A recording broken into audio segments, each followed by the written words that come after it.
আমি দেখাচ্ছি স্বাস্থ্যকর একটি খাবার, যেটা ডায়েট করলেও আপনারা খেতে পারেন। এর মধ্যে বিনস, গাজর, সিম, সয়াবিন, মুসুর ডাল, পালং শাকের পাতা সবই আছে। এবার একটু ভাপিয়ে নেবো। আমি সবজিগুলো পরিষ্কার করে ধুয়ে রেখেছি।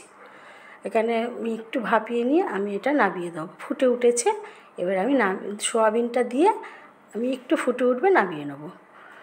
নামিয়ে নিয়ে এবার কড়াই বসিয়ে দিয়েছি, এতে একটু জল দিয়ে দেবো।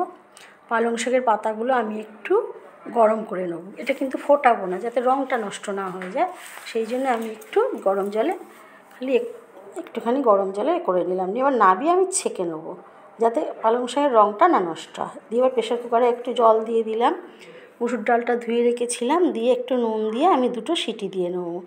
প্রেশার কুকারে 2টো সিটি দিয়ে নেবো। এরপরে নামিয়ে দেবো। 2টো সিটি হয়ে গেছে। আমি কড়াই বসিয়ে দিলাম।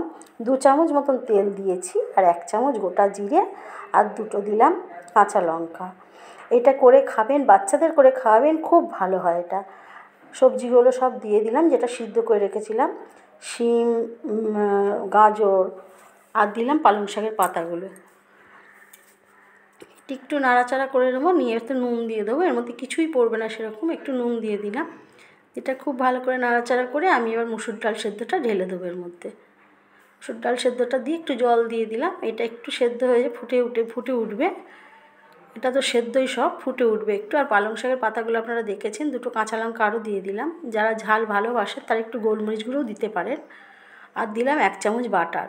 হয়ে গেছে আমার সুস্বাস্থ্যকর একটি খাবার, যেটা বড় থেকে বাচ্চা সবাই খেতে পারে। বিশেষ করে যারা ডায়েট কন্ট্রোল করেন তারাও খেতে পারেন। এটা ক্যালারি ফ্রি, একদম মানে কি বলবো, ঘরে করে নেবেন, অথচ ভাতও খেতে লাগবে না, 1 বাটি খেলেই পেট ভরে যাবে।